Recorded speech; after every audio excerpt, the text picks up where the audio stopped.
अब एकदम बढ़िया। यार कभी कभी ना हम लाइफ के उस मोड़ पे पहुंच जाते हैं जहां हमें किसी दो चीज में से एक चीज को चुनना होता है और हम उस समय काफी ज्यादा कंफ्यूज हो जाते हैं, ये चुने या ये चुने, हमें कुछ समझ में नहीं आता है। तो आज की पोम इसी बात पर है। पोम का नाम है the road not taken by Robert Frost. Robert Frost यार मुझे काफी ज्यादा अच्छे पोएट लगते हैं क्योंकि वो ना यार एक बहुत ही मीनिंगफुल बातें करते हैं।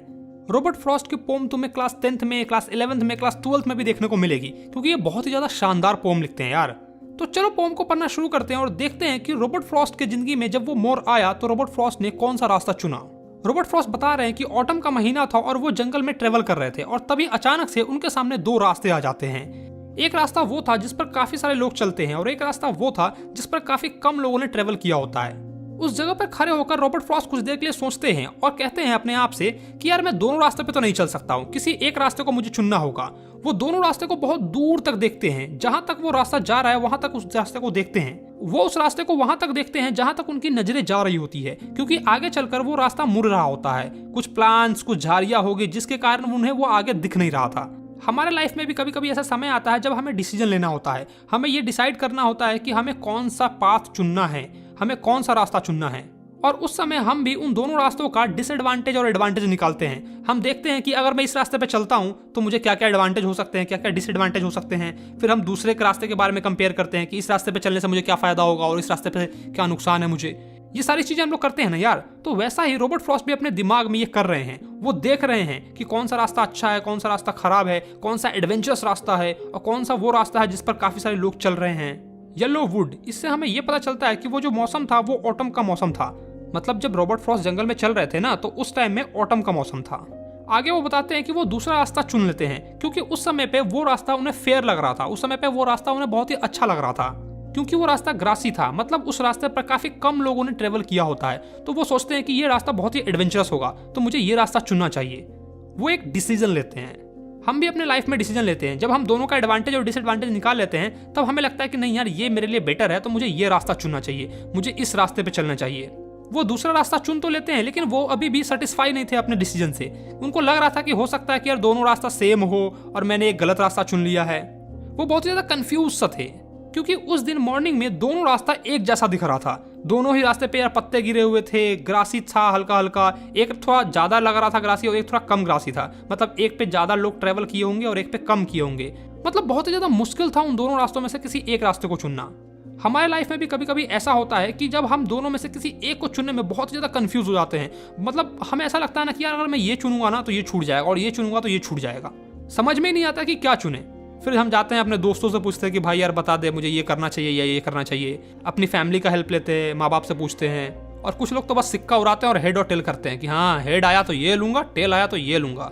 आखिरकार वो दूसरा रास्ता चुन लेते हैं और पहले रास्ते को छोड़ देते हैं ये कहकर कि कभी और आऊंगा तो इस रास्ते से चला जाऊंगा। मतलब एक रास्ता चुन लिया और फिर कहते हैं ठीक है कभी आएंगे बाद में तो इस रास्ते से चलेंगे, अभी तो इस रास्ते से चलो।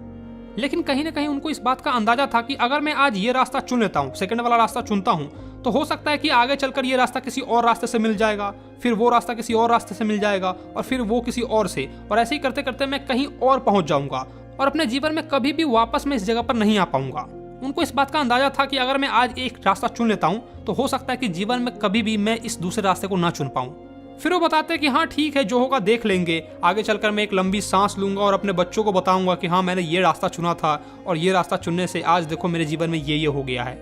मतलब काफी समय बाद जब उनकी एज हो जाएगी तो वो अपने बच्चों को सुनाएंगे कि मेरे सामने दो रास्ते आए थे तो मैंने उसमें से एक रास्ता चुना जिस पर काफी कम लोगों ने ट्रेवल किया था और आज उसी कारण मैं इस जगह पर हूँ। जो भी हूँ मैं उस रास्ते को चुनने की वजह से हूँ। हो सकता था कि अगर मैं दूसरा रास्ता चुनता तो मैं कहीं और होता और आज कुछ और होता। देखो हर किसी के लाइफ में ना ये सिचुएशन, ये टाइम आता है। तुम्हारे लाइफ में भी आएगा। जब तुम 10th पास आउट हो जाओगे तो तुम्हें भी चुनना पड़ेगा। तुम्हारे पास तो 3 रास्ते होंगे कि मुझे साइंस लेना है, आर्ट्स लेना है या कॉमर्स लेना है। उस टाइम पर तुम भी बहुत दूर दूर तक सोचोगे कि यार साइंस लूंगा तो यह बन जाऊंगा, वो बन जाऊंगा, IIT क्रैक करूंगा, ये करूंगा, वो करूंगा। कॉमर्स लूंगा तो भाई CA वगैरह बनूंगा, आर्ट्स लूंगा तो ये करूंगा। मतलब उस टाइम पर तुम जितना सोच सकते हो उतना सोचोगे। तुम जितने एडवांटेज और डिसएडवांटेज निकाल सकते हो उतना निकालोगे और फिर जाकर तुम किसी एक रास्ते पे चलोगे, कोई एक डिसीजन लोगे कि हाँ चलो मैं जाकर साइंस ले लूंगा और फिर साइंस लेकर आगे चल के IIT वगैरह क्रैक करूंगा। मेरी भी लाइफ में ऐसा समय आया है जहां मुझे 2 चीजों में से किसी एक चीज को चुनना होता है और जरूरी नहीं है कि वही चीज चुनो जो सारे लोग चुन रहे हैं। भेड़ चाल में मत चलो, अपनी बुद्धि लगाओ और थोड़ा अलग करने की कोशिश करो। अब ये जरूरी तो नहीं है कि अगर सारे बच्चे साइंस ले रहे हैं, IIT वगैरह क्रैक कर रहे हैं तो मैं भी वही करूँ। हाँ यार, मेरा पढ़ने में मन नहीं लगता तो क्या, मैं कुछ और कर सकता हूँ, करने को काफ़ी सारे काम हैं। मैं तुम्हें ये बिल्कुल भी नहीं बोल रहा हूँ कि भाई पढ़ना लिखना छोड़ दे, इससे कुछ होने वाला नहीं है। लेकिन हाँ, मैं तुम्हें ये समझाने की कोशिश कर रहा हूँ कि जरूरी नहीं है कि सिर्फ वही करो जो शर्मा जी का लौंडा कर रहा है। यार बगल में राजू का लौंडा है, उसको देखो, पिंटू का बेटा है, उसको देखो, प्रमोद का बेटा है, उसको देखो। सिर्फ शर्मा जी का लौंडे को क्यों देख रहे हो? फिलहाल तो तुम अपने भाई के चैनल को सब्सक्राइब मारो और कुछ भी मत करो, ज्यादा सर पे लोड मत लो, ठीक है? वीडियो अच्छा लगा तो वीडियो को लाइक करो, इंस्टाग्राम पे मुझे फॉलो करो और कमेंट बॉक्स में मुझे बताओ कि आगे चलकर तुम्हें क्या बनना है, क्या करना है। चलो तो मैं मिलता हूँ तुम्हें नेक्स्ट वीडियो में। Bye bye.